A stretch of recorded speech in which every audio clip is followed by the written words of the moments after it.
Hey everyone, how's it going tonight? Sorry to disappoint you. Do not adjust your computer screen. Lee did not gain a bunch of weight, nor did he overgrow his hair. Overgrow? What are you saying here, sir? In fact, we are here to help introduce Lee's Terrifier Revisited Drum review. roll. Drum roll for Drumdums. I like it. Very nice. Him and I should do it simultaneously. Since we're both skin smashers. But... Indeed. I'm not sure what that means, but I'm guessing you're referring to drums. Yes. Smashing the skins, bro? That could be taken a lot of different ways. Anyway, you guys, I didn't mean it that way. If you listen promise. closely right there, you'll hear off in the distance Lee backing up his review truck. You see, what happened was he accidentally parked it on Hatersville Street when he reviewed this movie the first time. He's in the process of moving his review truck over to Fanboy Lane. Fanboy Boulevard. Yeah, I think that's the way to go. We'll go with Fanboy Boulevard. Yeah, that's fine, though. And you know what? I have drummer's ears, and so I don't always hear things right the first time. It has to be repeated. Oh, is that his excuse? So, no, okay. That's my excuse, man. Oh. I'm not saying he falls You're into the excusing same... him by proxy, though. I appreciate Quite that. possibly. That's nice of you. That's very nice of you. I'm speaking personally. So I don't know. I haven't seen the review yet, you guys, but I believe I'm at least putting my faith in Leezus in that he is going to see the light on this movie. I believe. Nicely put, sir. Yes, I believe he's going to see Halle Berry, why hallelujah. I liked the movie so much the first time, and after this revisited review, Fuego, perhaps you will see the light as well. Yeah, I didn't detest it, but, you know, it's definitely worth a second look, I think, you know, with the fandom and the clown craziness still going, And the fact that it's going pretty available on hard. Netflix now. Yes, exactly. Stream it on there, guys. I mean, you're already spending, what, the $9 a month or whatever it is, so... Yeah. Yes, it's worth your time. Absolutely. And worth a second look, right? Absolutely. So, Toad. I believe the truck is ready to go on its new path, so without further ado, over to you, Lee.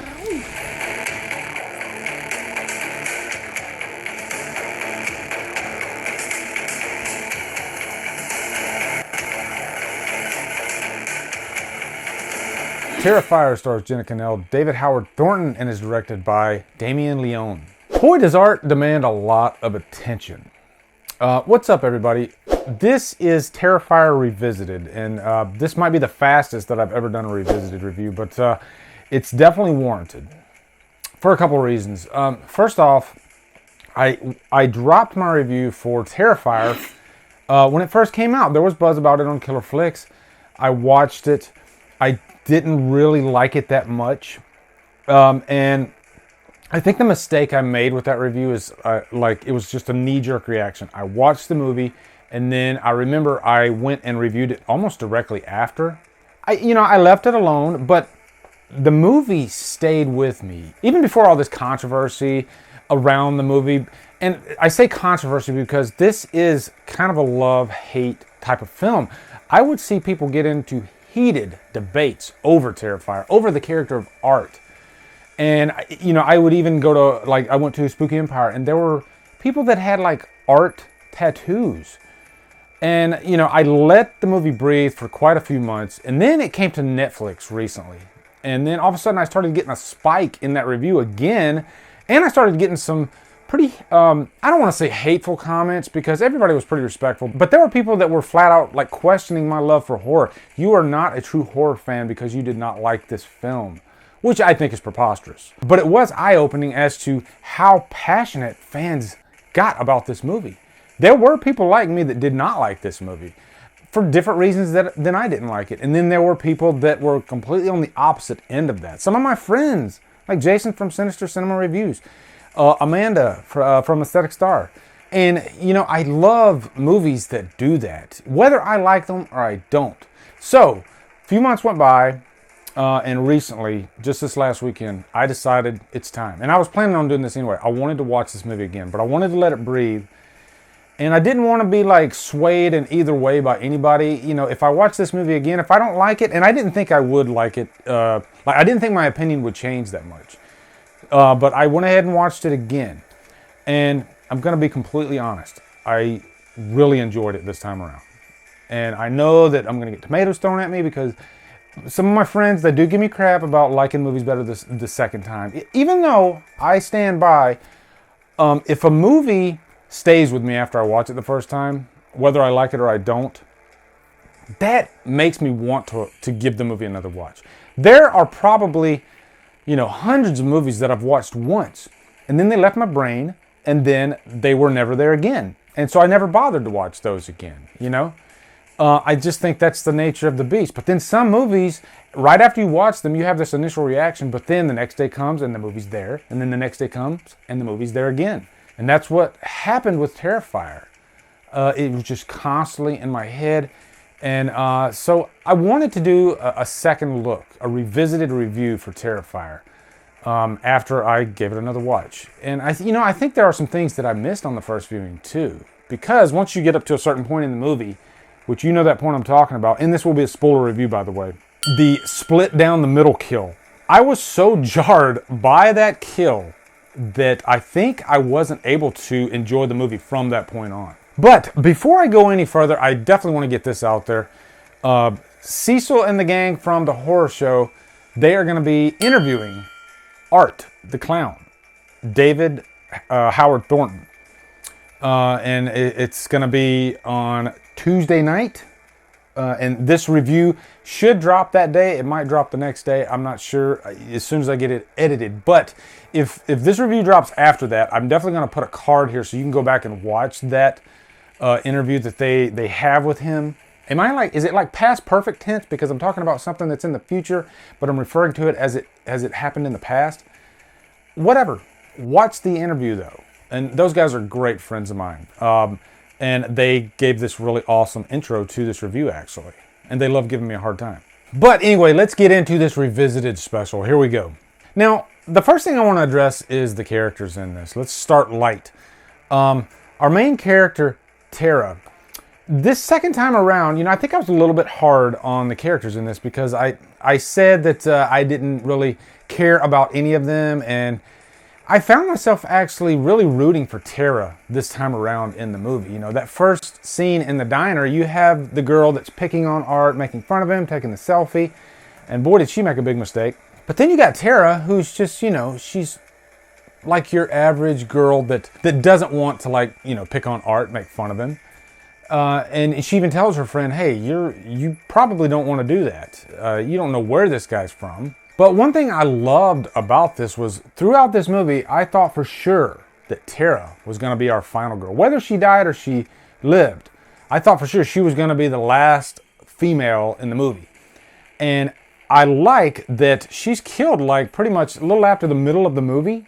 And then her sister actually ends up becoming the final girl.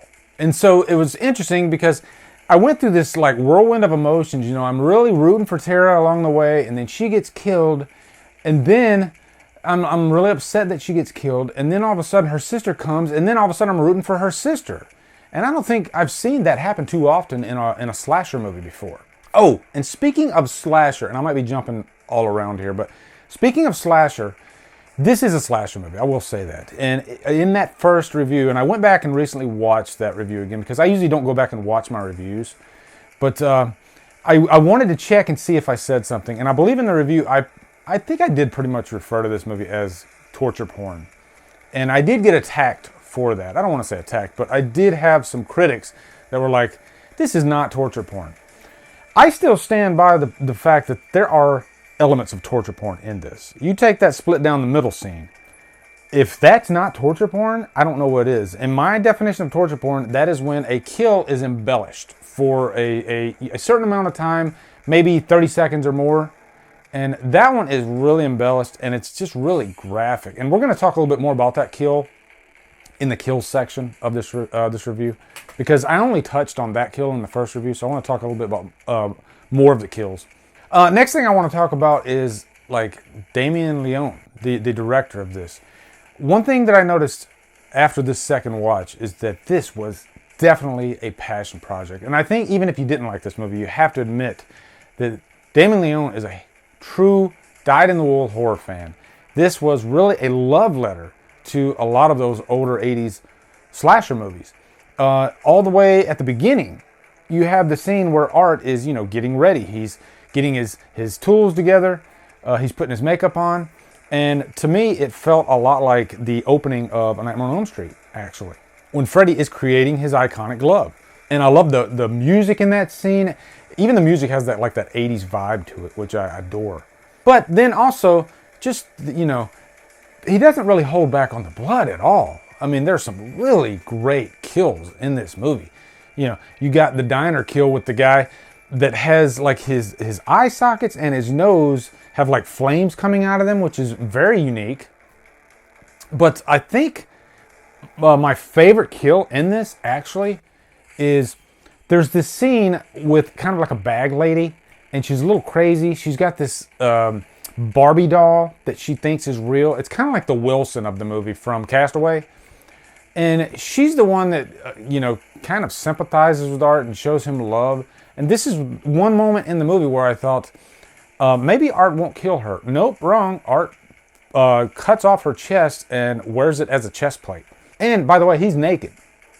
That is a really striking scene, and it amazes me that I didn't even notice it as much because of how striking the split down the middle scene was. To me, that was more of an homage to like Texas Chainsaw Massacre.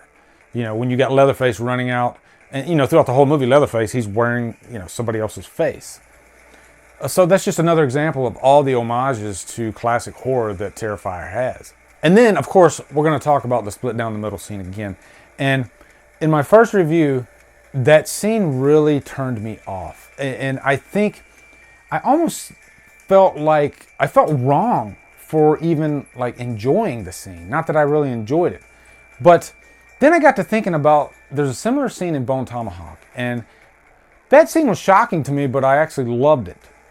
And I started questioning myself, like, why am I feeling this way? And I think the reason I felt this way is because that was a man, and in this movie, it was a woman. And so maybe subconsciously, something in my mind was telling me, do I have the right to enjoy this scene because it's a woman, and she's, I mean, let's face it, she's being violated upside down, starting at her private area, all the way down to her head. And then all of a sudden, there were fans of this movie, like Amanda, a lot of female fans of this movie that didn't have a problem with that scene at all. And it was almost like that gave me and you permission to enjoy the scene. And maybe I'm being a little weird here for even thinking like that, but that was my thought process through that whole scene. And it's still shocking. Like when I watched it this time, you know, because I knew it was coming, it didn't bother me as much. But, you know, it's interesting when you compare the gender roles, you know, when you compare the kill of a woman to the kill of a man. I guess like if you take Friday the 13th Part 2, the wheelchair kill, which I already feel pretty bad about that kill in the first place, but what if that was a woman in a wheelchair? It just makes you, you know, it makes you question things. And I think that's just the reason why I love horror so much, because more than any other genre, horror does every now and then make you question things. You know, did I really enjoy that? And then lastly, I want to talk about Art the Clown. I think he deserves his due.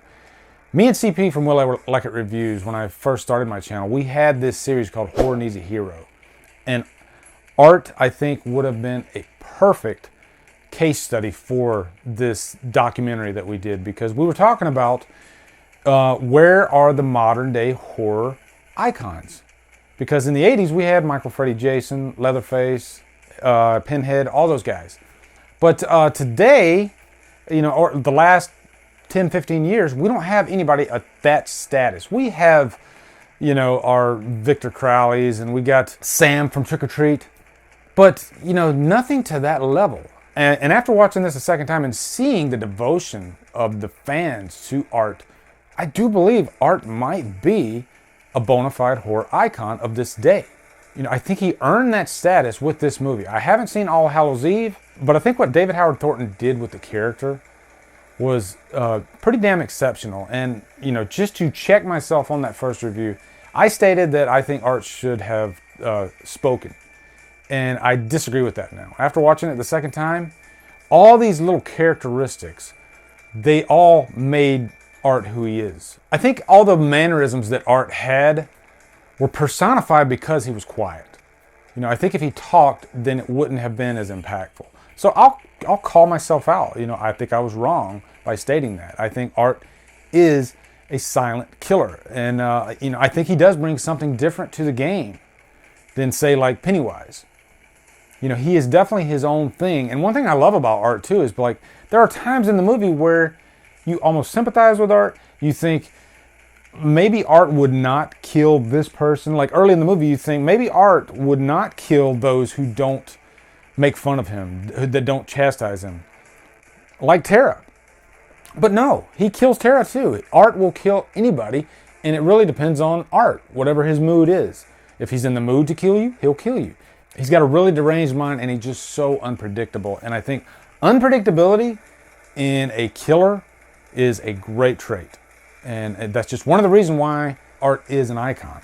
Now, I will say I did have a couple of minor issues that are still there. This is a lower budget horror film, and there are moments in the movie where you can see, you know, traces of that, especially like maybe in the diner scene.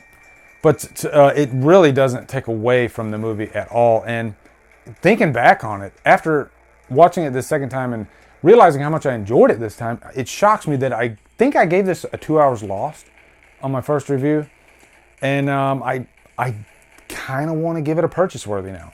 I really do, because I want to watch this again in the future. It's still in my head.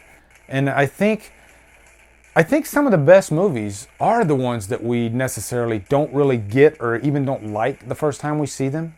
Fight Club was a great example of that. And you might think I'm crazy for saying that, but when I first saw Fight Club, I didn't really think it was that great. Now it's one of my favorite movies. So I think that's what Terrifier is. I think down the line, it's going to stand the test of time. And I think they're even doing like a Terrifier Part 2, which is interesting. So anyway, guys, that's it. That is my Terrifier Revisited review. I really wanted to get this video out, I guess, to just kind of explain myself in the first review and to see if my mind changed after a second watch. So I'm really glad I gave it another watch. And in the comments, let me know if any of you had a similar experience as I did. You know, when you watched it the first time, you didn't really like it that much, and then the second time, you ended up liking it a lot. Or you didn't like it at all still. Let me know in the comments. And be sure to check out the interview with David Howard Thornton on The Horror Show. Also, be sure to come over to Killer Flicks, where we talk horror all day and every day, and on Fridays, we do Free For All Fridays. Follow me at Drumdums on Facebook, Twitter, Instagram, Letterboxd, and now Stardust. If you like what I'm doing, hit that subscribe button. I'd really appreciate it. Anyway, guys, thank you so much for watching. Have a great day, and Drumdum out.